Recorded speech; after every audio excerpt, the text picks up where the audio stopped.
Video, I'm going to show you a realistic representation of what you can kind of achieve in life should you play things by the book. And what I mean by that is, let's say you finish your education, you get a job, you start investing money. What is a realistic thing that you can hope to achieve by the ages of 26, 27, 28? Because I think I've played my life pretty much by the book. Kind of never failed an exam. I'm not saying that to sound pretentious or anything, but I have really kind of dialed in, focused in on what I think has been important, what people have been telling me what is important, and I want to just give you a realistic kind of representation of what you can hope to achieve in your life should you do the same. So a quick introduction to kind of just guide you through over some of the things that I've done. I've studied at 4 universities, 2 of which are top ranking. I'm going to show you which. The first one is in Germany. It's called WHO. It's ranking typically between the 15th and like top 10 in the world. And the second one was an exchange to Neoma, which is a business school in France. So I did that for about half a year. I worked since I was 16. I started cleaning toilets at the gym, at my local gym, where I actually trained for a couple of years. Actually, not a couple. I trained for like 6 or 7. At 18, I joined Cabal, and the cool thing about Cabal is it has since become like this global logistics software company for the oil and gas industry. And being 18 and working with clients like Shell and ExxonMobil was such an eye-opener. Really kind of broadened my perspective on what I can do in life, right? But I was still very much in my own town. I hadn't studied anywhere else at this point in time, but it did broaden my perspective just a little bit. At 18, I also started my own web agency. I was dabbling a little bit in that. This is just a video of me actually sitting at Cabal. You can see it's nighttime outside, and that's because like literally 80% of the shifts that I did were graveyard shifts. And during those periods, the activity was low. And so I was like literally making videos or doing business stuff at 3 a.m., 4 a.m. in the morning. And just to kind of give you a realistic image on this web agency, I've done roughly $10,000 a year since I started that specific one. We'll get back to that later. So $10,000 a year. It's not major, but it's something, and it's given me a lot. We'll get back to that. Now, when I did my master's, the final thing that I had to do was write my master thesis, right? And the cool part is I wrote it for Meta. And so I wrote on the topic of attention as a metric. So this paper, I'll show it briefly to you. Let's see. Here it is. I'm not gonna do everything. I'm just gonna scroll past it real quick. It's over 100 pages talking about what attention is and how you can kind of use it and get it in media, and in social media and stuff like that. And I also did some regressions and whatnot. Anyways, not going to go too deep into that, but when it comes to attention and the attention economy, I think I have a pretty good grasp, and I'm not too sure what I think about that, but that's the world we live in right now, so better accept it, right? After I was done doing this, I joined a top-tier consulting firm as a graduate. I worked as a project manager for American Express, and that allowed me to buy my first apartment at 22, which is the apartment I'm sitting in right now. I did that for about 3 years in total, 1 year as a working student, and then 2 years as a full-time, which led me to 25, which was 1 year ago. I joined this company called Frog, which is a global creative consultancy.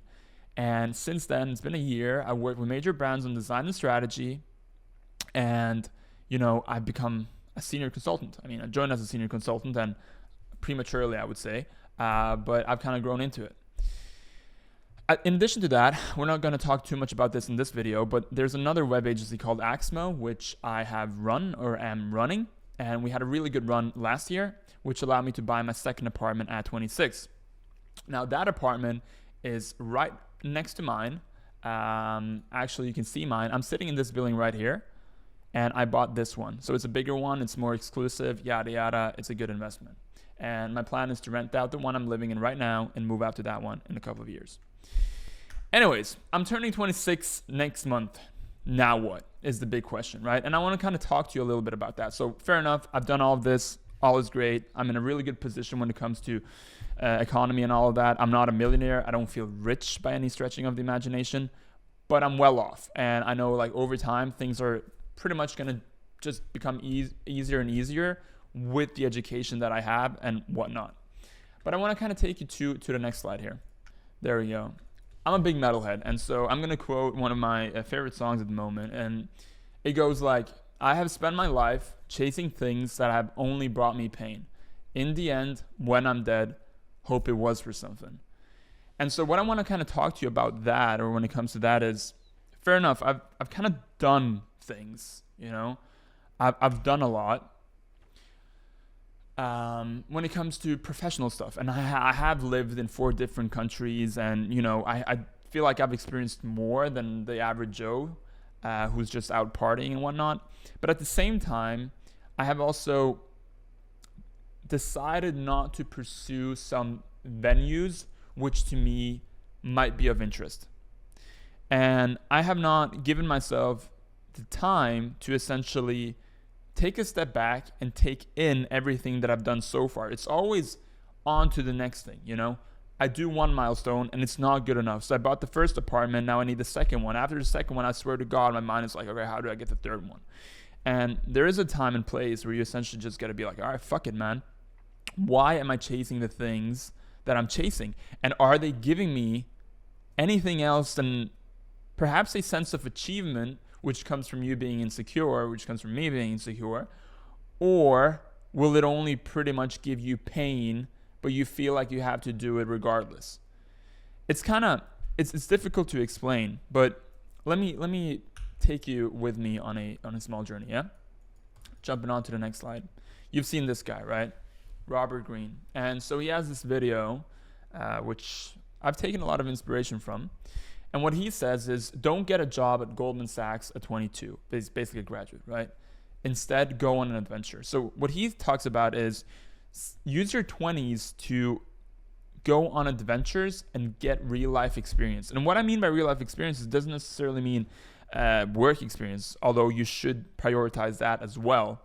But it's, you know, meeting new people, getting new ideas, expanding your horizon essentially, right? Because if I had only stayed in my city for the majority of my time, I would have not done a lot of the things that I've done thus far, like Meta. Meta was out of the fucking question before I joined the university in Germany. Which takes me to my next slide. You know that, now, so this is basically what I showed you, right? I've showed you this already. And a week ago, I made this post saying like 5 years ago, I landed in Frankfurt. And this was me about two weeks ago. I was in Frankfurt. And a lot has changed. You know, I studied at 2 top universities in 2 countries, worked with 5 renowned companies, have access to an international network, and have bought my apartments. Cool. Nice. I like that. Now, here's the thing. During this part of life, right, someone's essentially holding your hand, telling you this is your next step, right? You study at a university, you get your bachelor's degree. You kind of know your next step is pretty much getting an MBA or getting a master's degree, right? And then when you work, you as a graduate, you kind of know your next step is to get promoted. And while all of this is happening, you actually change life, or things in your life change a lot. So while you're studying, you're doing many different internships. You're kind of constantly changing the experiences you're having. But once you kind of get here, you settle down, or you kind of buy an apartment, right, at 22, you're like, all right, now my next step is to become a senior consultant. Now I'm going to start working with bigger, better brands and have more kind of on my plate. But here's the thing. All right, we're just going to leave this one blank for now. These 2 things I can repeat indefinitely.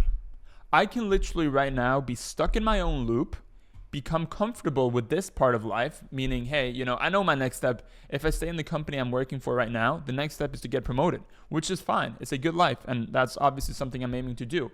But I'm also seeking other opportunities, because if you're not, you can essentially be stuck here for the better part of the rest of your life. Work for 2 years, save enough capital, buy another apartment. Woohoo, fucking who gives a shit, right?